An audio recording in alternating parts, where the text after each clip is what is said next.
Alright, people, so I'm here with your Raw review. I'm just going to get right into the show here. So we got Vince McMahon coming out to cut a promo to open the show. You know, kind of has some remorse for his son, I guess. And then Shane comes out, he's all, battered up and shit. And then they cut a promo together. It was a pretty good promo, I thought. It's kind of, they're kind of going back and forth, and they're kind of, not as mean to each other now. And then Vince says he's going to put Shane in control of Raw just to prove how dumb Shane is. So, I kind of like that. I didn't expect something like this. I didn't expect Shane to be put in control of Raw. But I thought it was a good moment, a good moment to see. I thought it was kind of cool to see Shane and Vince out there talking to each other, and they're kind of feeling bad a little bit for each other. So I thought all in all it was a pretty good promo. And then on top of that, like I said, Shane gets in control of Raw, which I thought was a pretty cool thing to do. So I thought it was a pretty decent way to start off the show there. Then we have the New Day defeating the League of Jobbers. It was an alright little match there. You have a few decent spots. I mean, it was okay, I guess. It wasn't anything too special or anything like that. So the match ends. New Day wins. Why didn't they have this match at WrestleMania though? This was for the tag belts. The New Day won. Why not have this match at WrestleMania? What's the point of giving the League of Jobbers the victory at WrestleMania? No point at all. It was very dumb, I thought. And then after the match, Barrett gets attacked by the League of Jobbers because apparently he's the weak link or some shit. So he gets taken out, and then out comes, it's kind of reminiscent of Evolution taking out Orton there. But then you get the Jobber family coming in. See, this is ironic. Now you got the League of Jobbers versus the Jobber family. Now, I mean, how ironic is that? I've been calling these teams, the League of Jobbers and the Jobber family for quite a while now, and now they're in a feud together. So it's Jobber versus Jobber now, but match was mediocre. I said it was all right, whatever. I thought it was better than I would expected this tag match to be. So I'll give it 2.5 out of 5 stars. And on top of that, Barrett got taken out of the League of Jobbers, so I'll say it was an okay little segment here. And then the Wyatt family attacking. So all in all, I guess, I'll say 2.5 out of 5 stars here.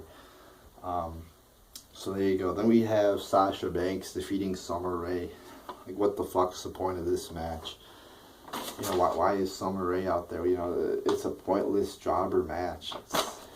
To have Sasha everybody knew Sasha was going to win. Totally pointless. And, Summer Rae, tweeted out my YouTube video 2 months ago saying how stupid I was, and I forget what she exactly said, but she attacked my video, and I said I don't know, all I said was just because Summer Rae won this match. She beat Paige like 2 months ago. I said just because Summer Rae beat Paige does not mean she's going to be pushed. She's going to be a jobber going forward, and it was dumb for them to put Summer over Paige, to put a jobber over Paige, because they aren't going to capitalize on it, and they aren't going to make Summer into a big name. They're not going to push her any further. Oh, and look who's right again. Yeah, that's right. I was right. So fuck you, Summer Rae. That's right. So this was just a boring-ass, pointless jobber match. I'm going to give it 0 out of 5 stars. Then we get the debut of Apollo Crews. And this guy, I haven't seen much of him, but what I've seen of him, he's athletic. He could do some pretty cool-ass shit in there. But, it doesn't matter how athletic you are. I think it's, we'll have to wait and see if he can make it through a 25, if he could go through a 20-25 minute match and create unique moves. Really go the distance, and because you can't just go in there and, yes, it's cool to see him do a standing backflip, on his opponent. It's, some of his moves are really cool, but you can't just do those same few cool moves, over and over again. You have to innovate and do cool counters and collaborate with your opponent to create cool, unique moves and shit. So we'll see how good this Apollo Crews guy really is. On the surface, he looks really good, you know, but I just have to see more of him. And the other problem I have about him, you know, maybe he doesn't look really good, but he looks like he's got some talent. He's got way more talent than Roman Reigns, I can tell you that right now.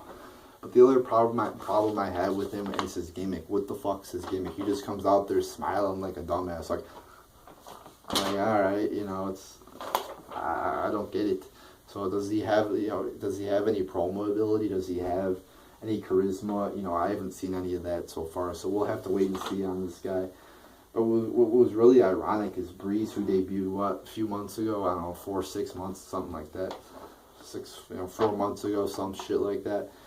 Is now losing to another NXT guy who just debuted. So, you know, it's, you know, while NXT is this great thing, there's a lot of people like Tyler Breeze who are good in NXT and then get brought up to the main roster and are just made jobbers. So it's very sad to see that happen. But I guess it was an okay little match here. An NXT debut was a kind of cool thing to see, I guess. So, but on the other hand, it's like it was just a jobber debut, a jobber match debut. So I'll give it 2.5 out of 5 stars. They could have had a better debut than this. But on the other hand, it was kind of cool, I guess, to see a debut. I guess it was okay there. Then we have Reigns coming out to cut a promo when he understood massive boos. I mean, holy shit. I mean, he was getting his ass booed tonight. I mean, and how much longer are Reigns fans going to defend him being champion? There's no fucking way in hell that a man like this should be champion. It's fucking pointless to have him as champion if nobody likes him at all. So, and once again, they don't even let him cut a promo for longer than 2 minutes. We have Zayn, Owens, Jericho, and Styles coming out to cut promos. You know, they brawl there, and then Jericho gets speared. So, I mean, it wasn't too much. Really, I mean, half the segment was just, you know, the entrances really of the people, of the 4 people there. And this was just really meant to set up the main event later in the night, which was a fatal 4-way. So, not really too good of a segment here. You know, like I said, the entrances were a lot of it. I don't remember how long it was. So I don't know how you know, how much percentage of the segment the entrances took up, but I mean, there wasn't much done in this segment. That's the point I'm trying to make here. So, yeah, pretty non-eventful segment there. Then we have Baron Corbin and Ziggler ending in a DQ, or a count-out, actually, double count-out, I think. Wasn't really that good a match. You know, I'm not really a big Baron Corbin fan, really. I haven't really seen much out of him, and this match wasn't really too good. In my opinion, there was like 2 good moves, maybe. But other than that, I mean, I didn't really find this match to be that entertaining. You had it ending in a double countout, like I said, and Ziggler gets, you know, I think Corbin's finisher is pretty cool. But other than that, I don't think he's that good. You know, he cuts like a 30-second promo, and then he wrestles a mediocre match. Wasn't really that good a match, and but I mean, we'll have to see with Baron Corbin. But you know, from what I've seen about him, he hasn't really shown me that he's got much talent. So I'm gonna give this match a 1.5 out of 5 stars, and it's kind of depressing too to see Ziggler in there losing to this guy who just came up from NXT. I mean, same thing with Breeze. It's sad to see him lose to Apollo Crews, and now to see Ziggler lose to Corbin. It's also depressing. And speaking of depressing, this really pissed me off. We have The Miz defeating Zack Ryder. Fuck this shit. I mean, Zack Ryder, you know, everybody was loving him. He just won the belt. At least keep it on him for a few weeks, or maybe even a few months. I mean, he loses a belt 24 hours after he won it. I mean, I don't get it. The crowd was loving him. They're chanting woo woo woo, and then they just take the belt off of him in one day. I mean, fuck it. Fuck this shit. And who does he lose it to? He doesn't lose it to somebody like Cesaro or some talented guy. He loses to The Miz, of all people. The fucking Miz, who fucking nobody likes. He doesn't have that much talent. So this just pissed me off. You know, keep the belt on him for God's fucking sakes. You found somebody who the crowd likes, one of the only people that's getting, you know, a positive reaction. You know, everybody comes out to fucking no reactions because nobody in the crowd gives a shit about all these shitty people they're trying to shove down our throat. And then you find somebody like Zack Ryder, the crowd likes him, you know, and he's got a little bit of talent. He's got, you know, I mean, he's not a great guy. Doesn't have loads of talent like, you know, like a Neville or somebody like that, or a Seth Rollins. I mean, he's not a great wrestler, but he's got charisma. He's not a horrible wrestler, and they just fucking take away his momentum like that. So this match pissed me off. I mean, it was kind of good how Zack Ryder's dad got involved and Maurice. I thought that was kind of cool, but that was about the only cool part about it. Seeing Zack Ryder lose the title was just depressing. You know, I hope he gets that fucking shit back, but I'm afraid he won't, and he's gonna go right back to Jobber Mania. To not even being on Raw, I think, and it's just sad to see, you know, while people like The Miz are on Raw, you know, are being champion, or, you know, Ryback and people like that who nobody likes, they're just going to send this guy, Zack Ryder, who obviously people took an interest in, and they're going to bury him once again and send him right back to where he was.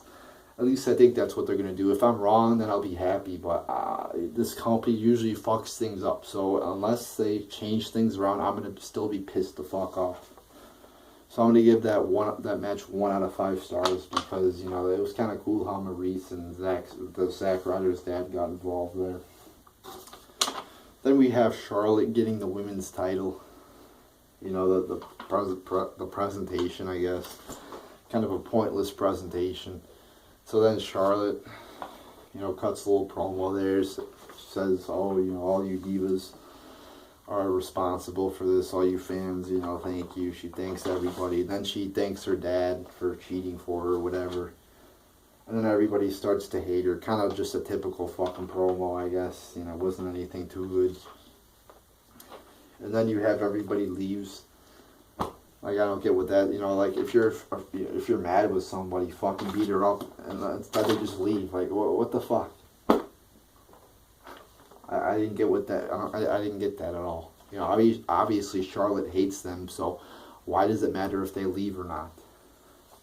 So then Natalya stays. I'm like, what the fuck is Natalya doing? So Natalya cuts a promo and puts her in the sharpshooter, and then she gets away, and I don't get it, you know, like Natalya has hardly even been on TV the past 6 months to a year, maybe. I mean, she hasn't recently been on TV that much, so to put Natalya in a spot, like, to be the number 1 contender to the Divas, oh guys, I mean women's title, I think I don't think they should do it this quickly. I mean, I think Natalya has talent, but I've said this many times before, you have to build up people before you put them in main event positions. Until you know, you can't just put somebody like Sheamus. You just can't give Sheamus the title after he's been just losing to jobbers and fighting jobbers over the past few months.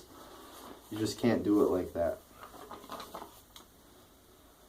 So I thought that segment sucked. Then we have the Dudleys defeating the Usos in a match that really wasn't that great. I mean, it was a tables match. I mean, I guess the ending was pretty stupid. It was a botched ending, because the way you're supposed to win a tables match is you have to offensively put a guy through a table. That's not what, you know, after the Usos went through the table, the ring announcer rang the bell incorrectly. So obviously Bubba Ray Dudley was visibly upset. So there you go. There's another botch there from this awesome company. You know, they can't even get the fucking bell. You know, they can't even get the rules to a match right. So kind of fucked up the ending there. And then the Dudley guy I think it was Bubba Ray, just throws him through a table. Not that good a table spot. So the match was pretty shitty. It wasn't that many good spots in it. And like I said, I guess the Usos going through the tables was a decent spot. They're a pretty good spot, but it was fucked up by the guy who rung the bell. Like I said, they can't even get the rules right. So I'm going to give this match 1 out of 5 stars. Then we have Enzo Amore and Colin Cassidy coming out to debut. and you know they're making fun. You know, and I think they're a pretty cool tag team. You know, I kind of like their opening promo there. It's kind of reminds me of the New Age Outlaws there. Their opening promo when they're walking down to the ring. I think it's good. I think Enzo Amore has got really good mics. You know, looks like he's pretty good on the mic there. Like I said, I haven't watched NXT too much, but I say they look like they have good mic skills because it looks like it, but I'll have to see more of them. You know, I just can't make a judgment on how good somebody is if I've only seen him 1 or 2 or 3, 4 times. I have to see him multiple times, you know, many times to judge somebody first. So thought it was a good promo, but once again, you know, they're making fun of the Dudley Boys, and then the Dudley Boys just like walk away. Like, at least can we get a brawl? Can somebody be tough? Can, you know, everybody's being pussies. You know, it's like beat somebody up if they're making fun of you or cutting a promo on you. Don't just walk away. I hate when people walk away. You know, sometimes I guess it's okay, but it's like people walk away all the time, and it's just like, what's the point of that? Like, oh, they're retreating. They're strategically retreating. No, fuck that. Go beat their asses, kick their asses. Then we have the main event. Sami Zayn cannot participate because he was powerbombed. His ass got fucking powerbombed through that motherfucking table. That was a cool spot there. Not often you get a good backstage brawl, but that was cool there, that powerbomb through the table. Owens, nice job there from WWE. And then, very cool, we get Cesaro coming back. Thank God, Cesaro coming back. But I'm afraid they're just going to fucking bury him once again. You know, he's probably going to go right down there into Jobber Mania. Right into the Jobber Leagues. Going to be fighting people, you know, like the Social Outcast. You know, I wouldn't be surprised to see Cesaro versus Adam Rose next week or some shit. And him not even on the card next. You know, I don't think he's going to be in the WWE title picture or the main events anytime soon. I don't think he's going to get near it. I mean, tonight he was because I think he was returning, but I don't see it. So we have Cesaro. We have Styles winning. He defeats Jericho, Owens, and Cesaro. I thought it was a good match. I'm going to give it 3 out of 5 stars. The thing that does not make sense to me is, okay, you're going to make Styles number 1 contender, which I don't really have a big problem with. I don't really have a problem with that at all because I think he's he's a pretty talented guy. But the problem I have is, okay, you're going to make Styles number 1 contender, but at WrestleMania he loses. What the fuck is the point of that? This company does not think at all. It's like they did the same thing with Seth Rollins. At WrestleMania, he was going to be champion, right? And then an hour before he loses, or 2 hours, however long ago it was, an hour or 2 ago he lost. Right before he became champion, he loses to Orton. Just doesn't make no sense whatsoever. If you're gonna make a guy champion, why is he losing before he becomes champion? Or number one contender in this case. It's just pointless. So I mean, the match was good though. I mean, it was a lot of shit. I mean, usually fatal 4-way matches go pretty quickly and shit because there's more guys in there. It's like boom, boom, boom. There's a lot of moves, a lot of finishers, a lot of action, and this was the case here. So I'm going to give it 3 out of 5 stars. Styles wins, which, you know, the problem is I was rooting for Owens because I think Owens has a good promo ability that Styles doesn't. You know, Owens has more charisma, or at least he's shown he has more charisma. Styles hasn't really displayed a character or any promo ability yet. So I think Owens would have been better to go up against Roman Reigns. Because I think Owens has, like I said, he has more charisma, a better promo, a better character. But whatever, you know, Styles against Reigns is better than some shitty wrestler like Orton or, you know, even Cena really against Reigns, but whatever. You know, so but the main problem is Roman Reigns. That's the main problem, and I'm afraid Roman Reigns is going to be in the main event for at least a few more months, I think, or a couple more months, but we'll have to see on that. But overall, yes, the crowd was good. You know, it was an exciting Raw to watch because of the crowd, but if you actually take the actual wrestling, the actual promos, the actual content from the show, I didn't really think it was that good. I mean, you had a few good moments, but overall, Pretty shitty Raw, some shitty matches. Yes, you had a few debuts, but like I said, overall, not really that great of Raw. So there you go, people. I'm gonna give this Raw. I'll give it 3.5 out of 10 stars overall. So there you go, people. There's your Raw review.